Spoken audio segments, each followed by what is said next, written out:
This is SSPTV News, brought to you by Samsung Productions and the Hazleton Standard Speaker.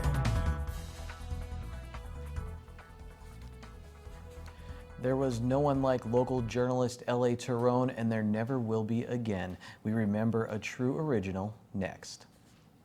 Hi everyone, I'm Ken Kara, and I'm wearing my loudest outfit in memory of my former boss and my friend L.A. Tyrone. This one's for you, LAT. And tonight we begin with the loss of a legend, Louis A. Tyrone, known to his fans as L.A. Tyrone, and who is known for his work in print, radio, and television news, passed away yesterday. He was 58 years old. L.A. was extremely intelligent and at the same time very witty and funny. He was known for his fair reporting and professionalism that earned him the respect of everyone who knew him. He was also known for his wardrobe that was as bright and unique as him. Sam Lassant, the president and CEO of Samsung Productions, says that in all of his years of experience, he has never found anyone more knowledgeable and compassionate than L.A. Tyrone. L.A. was a guest on a series of Sam Lassant shows prior to the 2016 presidential election. Here's an excerpt. Your general opinion of this election? Very important. Will set the direction of this country probably for the next 25 or 30 years vis-a-vis the Supreme Court. Could lead to one or more international conflicts, depending on who is elected. It's extremely important. I hate to get into the hyperbole of the most important election in my lifetime. I'll avoid saying that, but if you're going to put that title on an election, this would be a contender for it. The Lassant family and everyone at SSPTV sends our sincere condolences to the family and many, many friends of L.A. Tyrone. Most recently, he was working at WILK Radio, so we send our condolences to his colleagues there. Heaven certainly has a fabulous new talk show.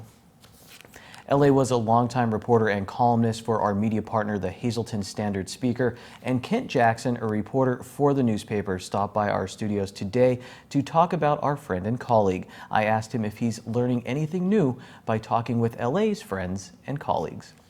I think it's reinforcing some things, but I'm finding out more about the years before I knew him, and people have anecdotes about L.A. that are more colorful than about most people will ever interview or do stories on, including ourselves.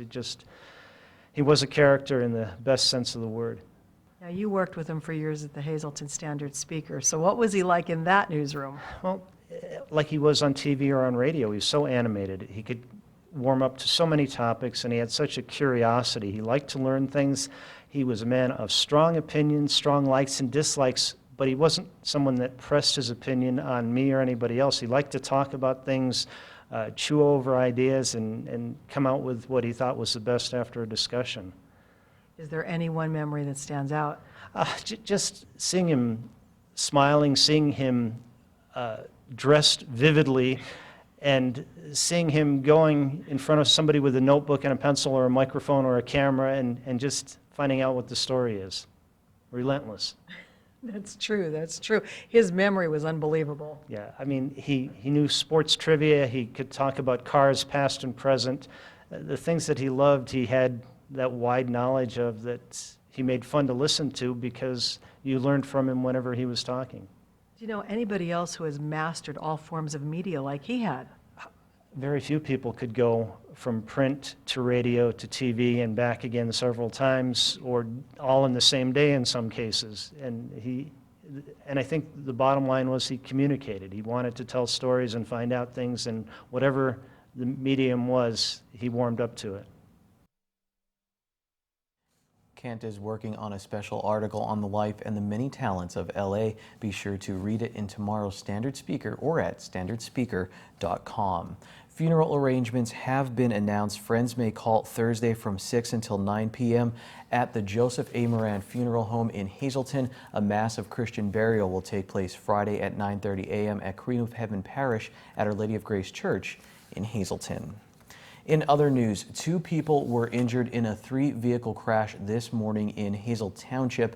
It happened around 7 a.m. on the airport beltway at the Hollywood Boulevard entrance to Walmart. One driver had to be freed from her vehicle by Hazel Township firefighters. She was then flown to a hospital. Another driver was taken to Lehigh Valley Hospital Hazleton by ambulance. State police are investigating. Operation Pressure Point is underway in the city of Hazleton. Hazleton Police Chief Jerry Speziale made the announcement on Friday at a press conference with Mayor Jeff Cassatt. Thanks to a federal grant, the Hazleton Police Department will have heavier patrols this summer, concentrating on problem areas. At the press conference, Speziale warned criminals to stay away from the city of Hazleton. Around $12,000 of the grant will pay for overtime for local police. The city also received around $10,000 for the police's Special Operations Group. Over the weekend, there was a celebration of life for cancer survivors and their families in Schuylkill County. The Simon Kramer Cancer Institute held their 9th annual Cancer Survivors Celebration of Life in New Philadelphia. About 300 people came out for the event. There was a Cancer Survivors Lap, live music and entertainment, food and vendors. Many of the survivors enjoyed their day and were glad to march a victory lap. Dr. David Moylan and his wife led the walk, and you can catch Dr. Moylan on SSPTV on his show, Modern Medicine. A special fundraiser will take place this week in Butler Township to help 2 families whose lives have been forever changed by a terrible accident. Lisa Sugart talked with the 2 young men who stepped forward to help. A special fundraising effort will take place in our area on Thursday, and it's all to benefit 2 families. One that lost their son in a tragic accident, and the other boy was injured in that accident. Here to tell us about this special fundraising effort are 2 of the young men behind it, and they are to my left, Dylan Laurie, and also to my right is Chris Kovalik.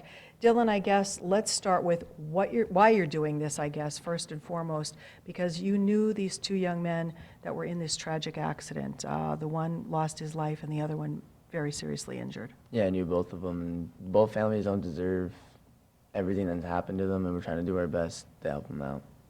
So this fundraising effort that you're having is going to benefit the family of the late Justin Pinzaro, and then also the family of Jerry Katina, who is recovering from his injuries. Yes, we can cover both families. So you guys have been friends for a long time. Yes, a very long time. I knew him since 2nd grade for Justin. So this was not an easy thing to organize all of this. So you're finding out how difficult it was to put it all together, but you really, really wanted to do this. I mean, it was important to you. Yes, it was. Yeah. Alrighty.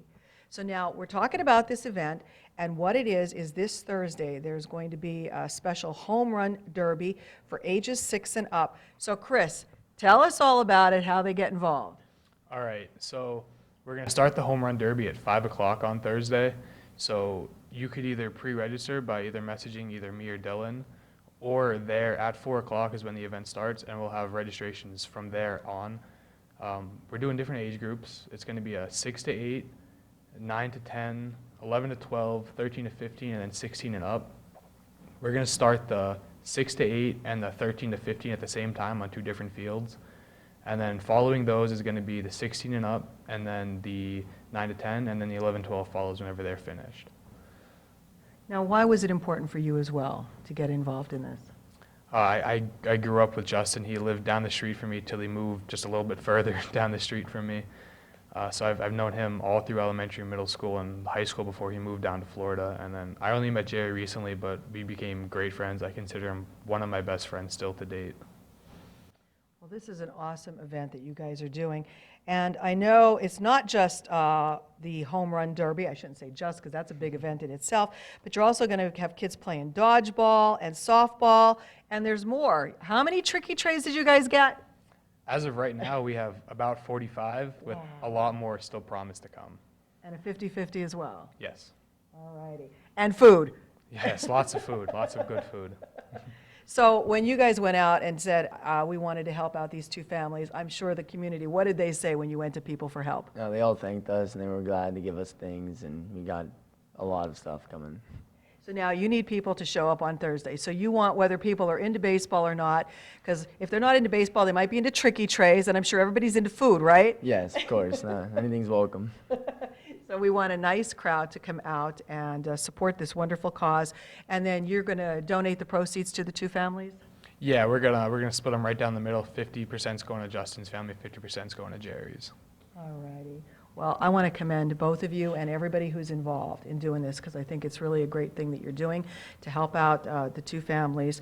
Again, please come out this Thursday. It is happening at 4 o'clock. It's the Valley East Baseball Field that is right in Butler Township. It's very easy to get to, and you can call or text either one of these guys. We'll put the numbers up on your screen to let them know in advance. Just text them your name and your age if you'd like to get involved in the Home Run Derby. And then you can also come and sign up on Thursday as well, but bring the whole family, because it's not going to be just baseball. It's going to be food, tricky trays, fun, for a very wonderful cause. Let's show the community that we'll all come together to help out those in need. Thanks, Lisa. Right now, we're giving away another pair of ticket vouchers for the Scranton Wilkes-Barre Rail Riders. The vouchers are good for one 2017 regular season home game, your choice. They must be redeemed at the PNC Field box office based on availability. Call us now, 570-459-9813, extension 104. Leave your name and phone number. The winner will be drawn at random. Still to come on our SSPTV Standard Speaker scoreboard, it's filled with Little League All-Star results, and Ron Marchetti has trivia treats. After this break, we talk about summer safety driving tips for high school and college students with PennDOT. This is SSPTV News, your place for 24 hours of your hometown news and information.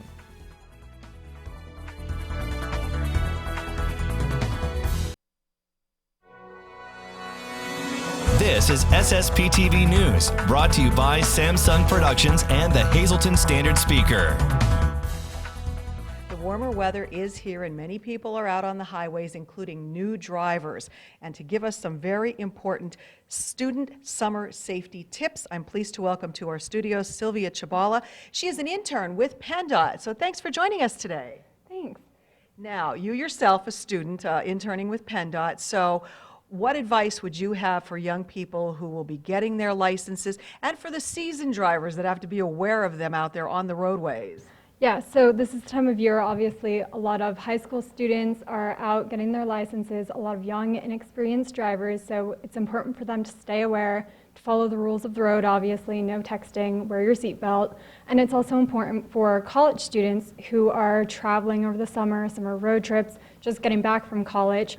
So one initiative that's going on is called Border to Border. So it's where state police are at the different state borders watching to make sure kids and people are wearing their seatbelts as they're driving. So it's really important to, of course, wear your seatbelt, avoid distractions, texting, obviously no drunk driving. This is the time where there's a lot of parties and road trips going on. So it's just important to keep in mind all your basic rules, and also just common sense, be careful while you're out there.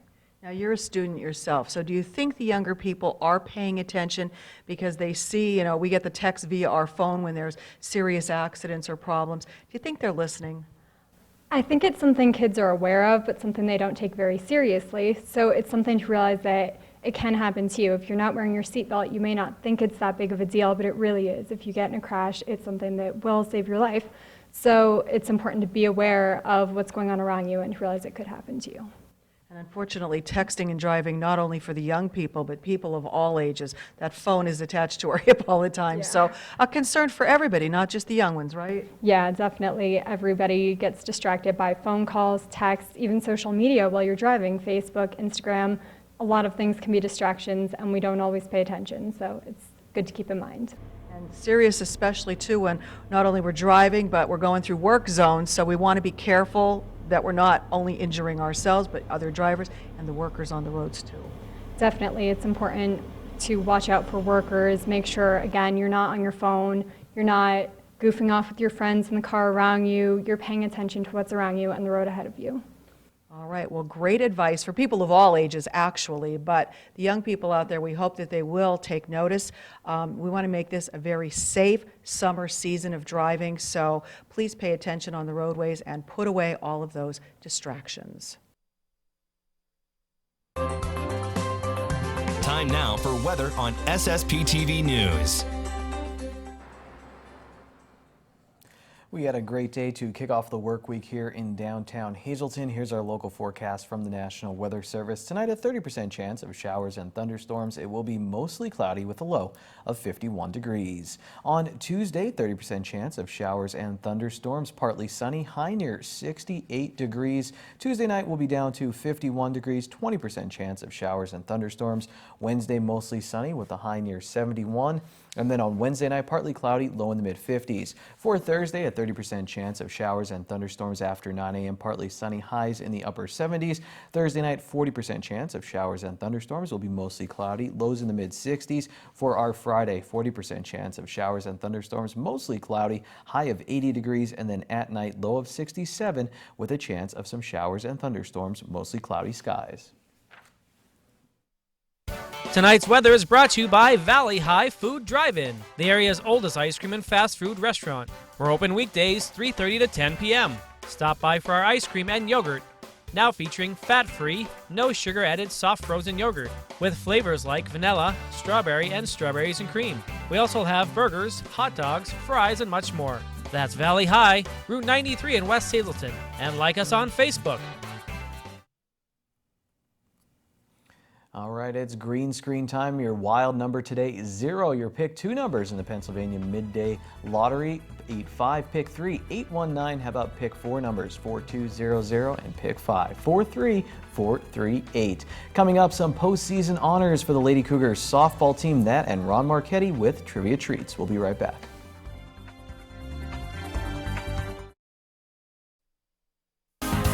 Time now for sports on SSPTV News.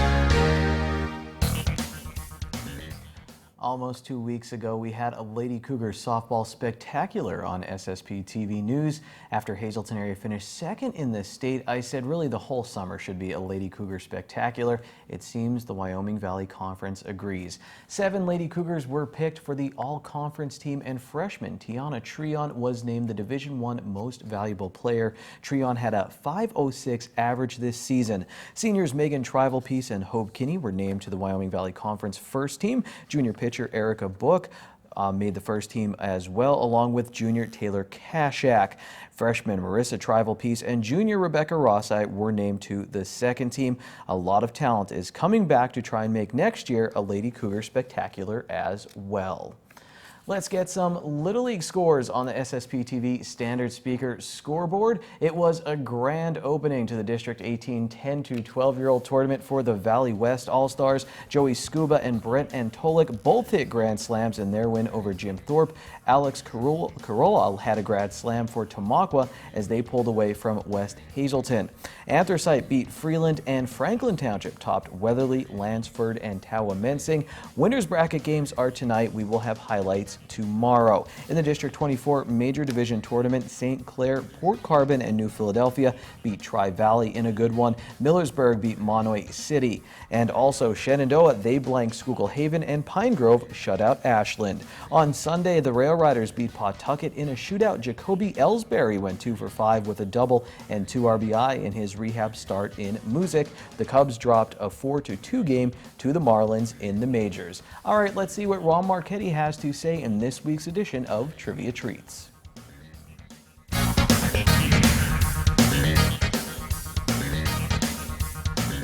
The Yankees buried the Philadelphia A's 23-2 and 10-0 in a doubleheader at Shibe Park in Philadelphia, while setting a still-standing Major League record for most home runs in a twin bill. On this day, hi everybody, on this final Monday in June, the year was 1939. 13 home runs were hit, all by the same team, the Yankees. That record does still stand and probably will forever, since doubleheaders are as rare as $3 bills. Babe Dahlgren, Joe DiMaggio, and Joe Gordon hit 3 dingers each, along with 1 each from George Selkirk, Bill Dickey, Tommy Hendrick, and Frank Crissetti. Also on this day, in 1947, facing the Dodgers at Crosley Field in Cincinnati, Reds pitcher Ewell Blackwell came within 2 outs of pitching consecutive no-hitters. He had no-hit the Boston Braves in his previous start, also at Crosley Field. Blackwell held the Dodgers hitless until Eddie Stanky slashed the bouncer through the pitcher's legs for a single with 1 out in the ninth. Blackwell missed fielding the ball by inches, mother of God. He then retired Al Gianfrido before Jackie Robinson hit another single. But if he would have got Stanky out, Robinson would not even have batted. Carl Furillo then grounded out, and the Reds won 4-0. Among those in Cincinnati uniforms that day was Johnny Vandermeer, who became the only pitcher in Major League history to throw back-to-back no-hitters for the Reds in 1938. Finally, on a lighter note, when did singing "Take Me Out to the Ball Game" during the 7th inning stretch at Wrigley Field start? Does anyone know that? I don't think so. Answer: the Chicago tradition began actually at the White Sox home opener at Comiskey Park on April 8, 1976. Team announcer Harry Carey liked to belt out a song with the gusto as a practical joke. Sox owner Bill Veeck had a microphone set up in the TV booth. Carey's raspy singing voice boomed throughout this ballpark. The fans loved it, so Carey was soon leading the crowd in the song at every game, and the enthusiastic rendition became an event in its own right. When Carey left the White Sox for the Cubs in 1980, he took the sing-along with him to Wrigley Field. National television viewers enjoyed the fun too, as cable station WGN-TV broadcasted most Cubs games home. After Carey died in February of 1998, the Cubs kept the tradition alive and reserved Carey's memory by having local, national, and global celebrities lead the crowd in the baseball anthem. Have a nice night. Till Friday, be a good sport. Stay loose. Good evening, everyone. Here's today's Talk of the Town. FunFest is now accepting vendors and parade registrations. Applicants must provide a complete description of items to be sold, and first-time participants must supply at least one photo of their products. For complete details, go to funfestpa.org or call Mary Malone at 570-455-1509. The Holy Door Mission Byzantine Franciscan Friary will be holding a celebration of life and ministry on Saturday, July 1st at 11 a.m. There will be a short prayer service in the chapel, followed by a reception in Emmaus Hall. If anyone is interested, call 570-788-1212 extension 407. And that's today's Talk of the Town. SSPTV News would like to send our sincere condolences to the family and friends of these recently departed. Joseph Fetchin III of Tom Hicken.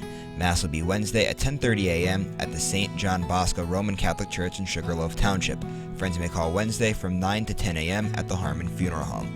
Brooke A. Greasing, Hazleton. Service will be July 2nd at the Young Men's Polis Association Club in Hazleton. The Richard W. Fritz Funeral Home is assisting the family.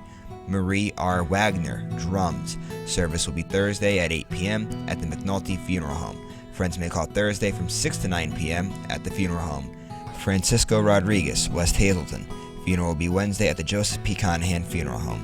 Diane T. Tunkel, Freeland. The McHugh Wilczek Funeral Home will announce the arrangements. Follow the Greater Hazleton Historical Society and Museum on Facebook. They'll be posting excerpts from L.A. Tyrone's book, We Were Here Once. L.A., take it easy.